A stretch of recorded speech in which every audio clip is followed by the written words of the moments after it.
चलिए फिर ड्रामा को शुरू करते हैं। इस लड़की को देख के आप पहचान गए होंगे कि यही लड़का था जो गया था फॉरेस्ट में उस स्टोन को ढूंढने के लिए।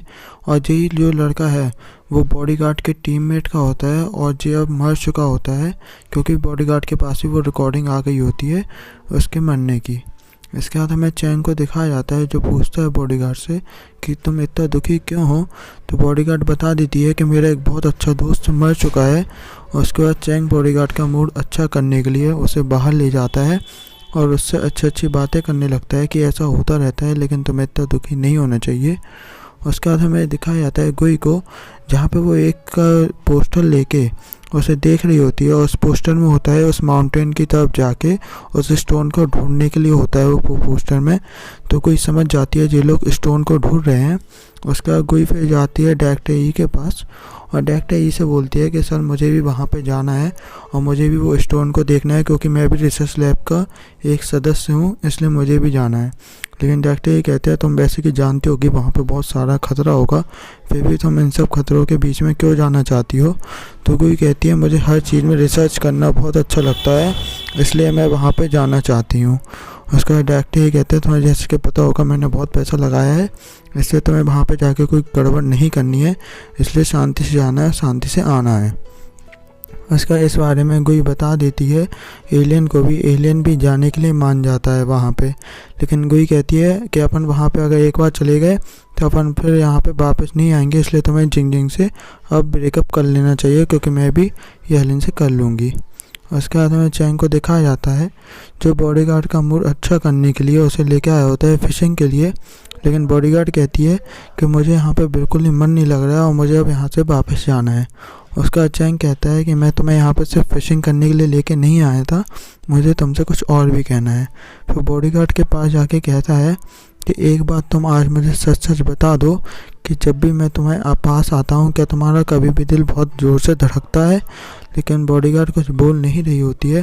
तो फिर चैंग कहता है क्योंकि मैं जब भी तुम्हारे पास आता हूँ तो मेरा दिल बहुत ज़्यादा ही तेज़ी से धड़कने लगता है इसलिए आज मैं एक कदम उठाने वाला हूँ।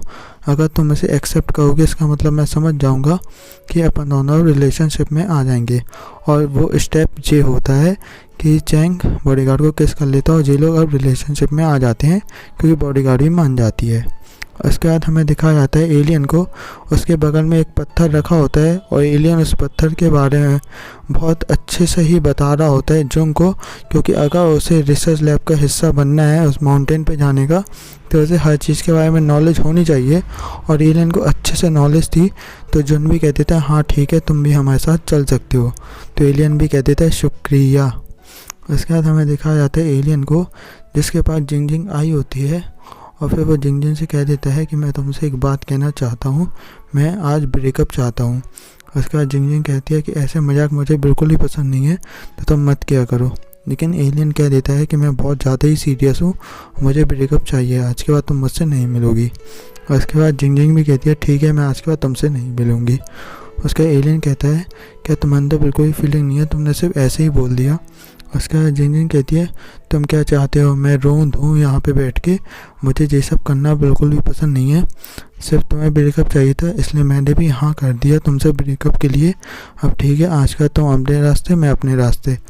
उसके बाद बॉडीगार्ड बहुत ज़्यादा दुखी हो जाता है और जिंग भी वहाँ पे एक फ़ोटो रख के चली आती है बॉडीगार्ड उसकी। असलियत तो फिर हमें दिखाई जाती है जिंग की कि वो बहुत ज़्यादा ही दुखी होती है और रोकते हुए वहाँ से जा रही होती है। यहाँ पे हमें गुई को दिखाया जाता है जो कह रही होती है कि आज ये मेरी आखिरी रिकॉर्डिंग है और ये मेरा आज आखिरी टाइम है जो आज मैं अपनी फैमिली के साथ बिताने वाली हूँ क्योंकि मैं भी आज माउंटेन पे जा रही हूँ और मुझे पता है कि मैं वहाँ पे एक बार चली गई तो वहाँ से वापस नहीं आऊँगी और वहीं के वहीं अपने घर निकल जाऊँगी यानी अपने प्लेनेट के लिए। अब वो बहुत अच्छा टाइम स्पेंड भी करती है अपनी फैमिली के साथ। फिर हमें एलियन को दिखाया जाता है जो जिंग का घर छोड़ के चला जाता है। उसका कोई बुला लेती है ये हेलन को क्योंकि ये हेलन से ही वो ब्रेकअप चाह रही होती है और ये हेलन से भी अब दूर रहना चाह रही होती है। उसके बाद गोई कहती है कि मुझे आज तुमसे एक चीज़ कहनी है। उसके बाद गोई वही गुच्छा दे देती है ये हेलन को कभी ये हेलन ने दिया था गोई को। उसके बाद गोई कहती है कि आज के बाद हम लोग नहीं मिलेंगे और अब मैं यहाँ से बहुत ज़्यादा दूर जाने वाली हूँ इसलिए तुम मेरा कभी भी अब पीछा मत करना और अपना बहुत अच्छे से ध्यान रखना। उसका हेलेन पूछता है क्या मैं तुमसे अगर पूछना चाहूँ तुम कहाँ जा रही हो तो तुम क्या मुझे बताओगी। लेकिन कोई कहती है कि तुम्हें वो जानने की ज़रूरत नहीं है, लेकिन तुम अपना बहुत अच्छे से ख्याल रखना और आज के बाद कभी भी दुखी मत होना। उसका कोई बहुत ज़्यादा ही रोते हुए जा रही होती है, लेकिन वही हेलेन के सामने अपने आप को बहुत ज़्यादा स्ट्रांग दिखा रही थी। उसके बाद ये हेलेन पीछे से हक करके बोलता है गोई से कि तुम प्लीज़ यहाँ से मत जाओ, तुम हमेशा मेरे साथ ही रहो मोमो। लेकिन यहाँ पे गोई ये तो गोई होती है, वो तो एलियन होती है। उसके बाद गोई कहती है जे तुम मोमो से कहना चाहते हो तो कह सकते हो, लेकिन मैं मोमो नहीं हूँ। उसका ये हेलेन कहता है मुझे इस सब चीज़ों से फ़र्क नहीं पड़ता कि तुम कौन हो कौन नहीं हो, मैं सिर्फ तुमसे प्यार करता हूँ जो भी तुम हो। उसके बाद लेकिन कोई मान नहीं रही होती है तो ये हेलेन भी कह देता है कि एक चीज़ ध्यान रखना, जहाँ जहाँ तुम जाओगी मैं हमेशा तुम्हारे पीछे आऊँगा, एक चीज़ ध्यान रखना। उसके बाद हमें दिखाया जाता है सब लोगों को जो भी रिसर्च लैब के लिए वहाँ पे जा रहे होते हैं। एक शॉकिंग सीन भी दिखाया जाता है, इसमें बॉडीगार्ड भी होती है और कोई तो बहुत गुस्सा होती है बॉडीगार्ड को देख के। इतने में जुन कहता है अभी और लोग भी आने वाले हैं। फिर हमें और लोगों से उसका मतलब पता चलता है। चैंग भी उस रिसर्च लैब में जुड़ा होता है और कोई पूछती है तुम यहाँ पे क्या कर रहे हो, तो चैंग कहता है कि मुझे नई नई चीज़ों में रिसर्च करना बहुत पसंद है, इसलिए मैं भी यहाँ पे आ गया हूँ, यहाँ पे मुझे टेक्निकल नॉलेज भी मिलेगी। इसके बाद गोई जाती है जुन के पास और कहती है मेरे भाई को इस रिसर्च लैब से निकालो, उसे यहाँ पे नहीं रखो। लेकिन जुन कहता है यहाँ पे कोई आने जाने का मतलब नहीं बनता है, क्योंकि एक बार जो यहाँ पे आ गया वो नहीं जा सकता। उसके बाद एलियन कहता है ठीक है एक काम करूँगा, मैं तुम्हारे भाई को देखता रहूँगा। उसके बाद लेकिन कोई कहती है अगर ऐसे कुछ भी हुआ तो मैं तुम्हारा मुंह तोड़ दूँगी। तो एलियन भी कहते थे ठीक है मैं तुम्हारे भाई का ध्यान रखूँगा। और एक और शॉकिंग सीन पता चलता है, यहाँ पे ये हेलेन भी आ जाता है और ये हेलेन को देख के कोई और ज़्यादा गुस्सा हो जाती है। उसके बाद कोई कहती है जुन से क्या तुम्हें पता नहीं है जे तुम्हारे बॉस है का बेटा है, यानी कि डायरेक्टर ही का। उसके बाद लेकिन जुन कहता है कि इसे आना तो आ सकता है, मुझे इससे कोई फ़र्क नहीं पड़ता है।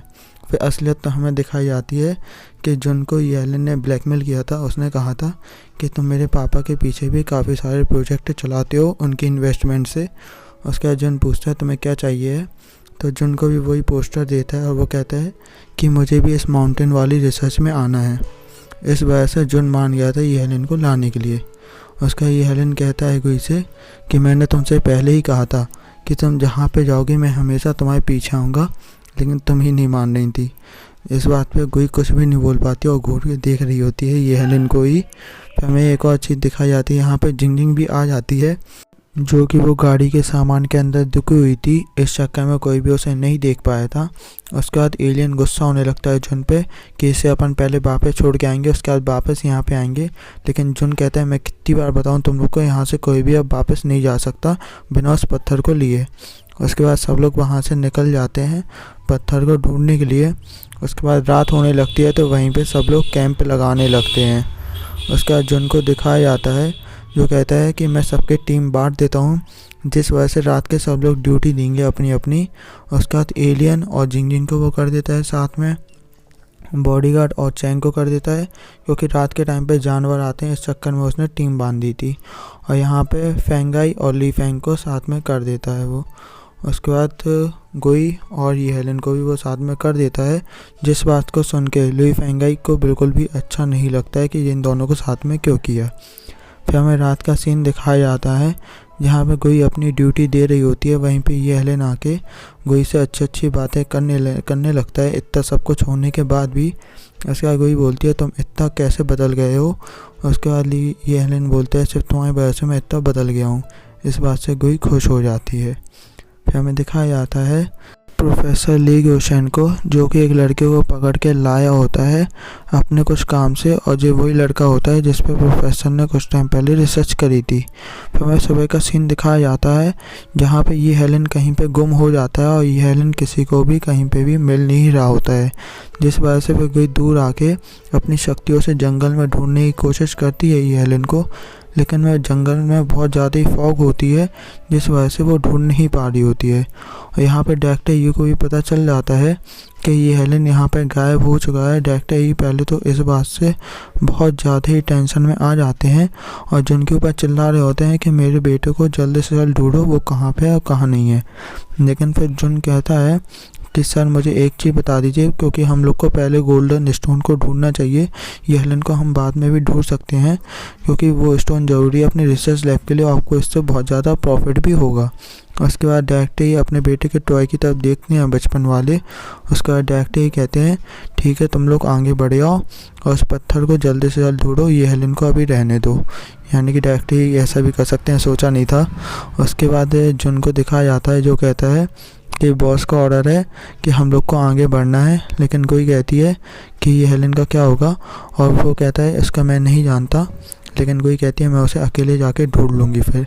उसके बाद कोई कहती है एलियन से कि मेरे भाई का और सबका ध्यान रखना। उसके बाद गोई को ये हेलन का गुच्छा मिल जाता है जो कि खून में लथपथ होता है। इस बात से गोई बहुत ज़्यादा डर जाती है और कहती है हेलन मेरा इंतज़ार करना। उसके बाद ये सब लोग उसी गुफा के अंदर पहुंच जाते हैं और वहाँ पे सब कुछ देखने लगते हैं क्योंकि वहाँ पे बहुत ज़्यादा अंधेरा होता है और फिर से कुछ डरावनी आवाज़ें आने लगती हैं। उसके बाद हमें दिखाया जाता है वहाँ के एक रिसर्च लैब वाले पे हमला हो जाता है किसी का और वो वहीं के वहीं मर जाता है। और फिर हमें दिखाया जाता है वहाँ पे ज़ॉम्बी टाइप के लोग बन जाते हैं और सब एक दूसरे को काटने लगते हैं और मार डालने लगते हैं, जिस बात से सब लोग बहुत ज़्यादा ही टेंशन में आ जाते हैं। लेकिन एकदम से एक पे आ जाता है आइडिया कि इन पे अगर पानी डालेंगे तो ये लोग फिर अपने ऊपर हमला नहीं कर रहे हैं और पानी डालने से इन लोग को दर्द हो रहा है, जिस वजह से ये लोग फिर वहाँ से बच के बाहर आ जाते हैं। लेकिन एलियन जिंग पे बहुत ज़्यादा ही गुस्सा हो रहा होता है कि तुम अपने मुझे बचाने से पहले अपने आप को बचाया करो और कभी भी मुझे बचाने मत आया करो, क्योंकि एलियन को बहुत ज़्यादा ही टेंशन हो गई थी जिंग की, क्योंकि वो मरते मरते बची है। और यहाँ पे हमें ली फैंग को दिखाया जाता है जो बहुत ज़्यादा ही रो रही होती है, वो बहुत ज़्यादा ही डर गई थी। उसके बाद यहाँ पे जोन सबको सच बता देता है कि यहाँ पे मुझे पता लगा है कि मेरे यहाँ पे रिसर्च लैब वाले भी आए थे, लेकिन वो लोग भी गायब हो गए थे, लेकिन मुझे ये नहीं पता था कि वही लोग अब ज़ॉम्बी जैसे बन चुके हैं, हम लोग को मारने के लिए आगे बढ़ रहे हैं। इस बात को सुन के चैंग भी बहुत गुस्सा होता है और फिर जिंग जाके कहती है तुमने हमें ये सब कुछ पहले क्यों नहीं बताया। उसके बाद जुन कह देता है कि मेरे बॉस ने ये सब तुम सबको बनाने के लिए मना किया था, क्योंकि तुम सब अगर मैं बता देता तो तुम सब बहुत ज़्यादा ही डरे आते, इसलिए मैंने तुम सबको नहीं बताया। और अब जिसको यहाँ से जाना हो वो जा सकता है, मैंने किसी को यहाँ पे रोक के नहीं रखा है, जुन कह देता है। तो जिंग जाके सबसे पूछने लगती है क्या तुम यहाँ से चलना चाहोगी, लेकिन बॉडीगार्ड मना कर देती है। लेकिन बॉडीगार्ड कहती है कि चैंग को यहाँ से ले जाओ, लेकिन चैंग कहता है मैं बॉडीगार्ड के बिना यहाँ से बिल्कुल भी नहीं जाने वाला, क्योंकि भाई को बहुत ज़्यादा चिंता हो रही थी बॉडीगार्ड की। और यहाँ पे फैंग आई भी मना कर देती है, इसलिए यहाँ पे ली फैंग को लेकर वो वहाँ से निकल जाती है, क्योंकि ली फैंग मान गई थी जिंग के साथ जाने से। उसके बाद उसी रिसर्च लैब वाले को दिखाया जाता है जो कि लीगोशन कर रहा था उस पर रिसर्च, और लीगोशन पे वो कुछ करता है जिस वजह से लीगोशन पे बिल्कुल ही से ठीक हो जाता है, और यानी कि अब वो धूप में निकल सकता है, क्योंकि कोई ने उस पर हमला किया था वो तो धूप में नहीं निकल पाया था। फिर हमें दिखाया जाता है ली फैंग और जिंग के सामने एकदम से एक बहुत बड़ा सा जहरीला सा सांप आ जाता है, जिस वजह से ये दोनों जन बहुत ज़्यादा डरे आते हैं। लेकिन ली फैंग तो दौड़ लगा के भाग जाती है, लेकिन जिंग बेचारी वहाँ से नहीं भाग पाती है और वो सांप के सामने ही खड़ी हो जाती है, और सांप भी उसे जैसे ही काटने के लिए आगे बढ़ता है, वहाँ पे आ जाता है अपना भाई एलियन और जल्दी से वो अपनी शक्तियों को इस्तेमाल करके उस सांप को बेहोश कर देता है। उसके बाद वो पूछने लगता है दूर ला के जिंग से क्या तुम ठीक हो, तुम्हें कहीं चोट तो नहीं लगी है। लेकिन जिंग कहती है कि तुम आखिरकार हो कौन। लेकिन फिर एलियन कहता है देखो मैं उस सांप की तरह बिल्कुल भी नहीं हूँ जो तुम्हें हर्ट करेगा, क्योंकि एलियन बहुत चिंता में आ गया था कि जिंग को ऐसा ना लगे कि मैं उसे मार डालूँगा। लेकिन ये सब देख के जिंग तो बहुत खुश हो जाती है कि उसके बॉयफ्रेंड के पास एक सुपर पावर्स हैं। वो बहुत ज़्यादा खुश होकर पूछने लगती है कि तुम्हारे पास इतनी सारी सुपर पावर कैसे आ गई, क्या तुम सुपरमैन हो, क्या तुम उड़ भी सकते हो।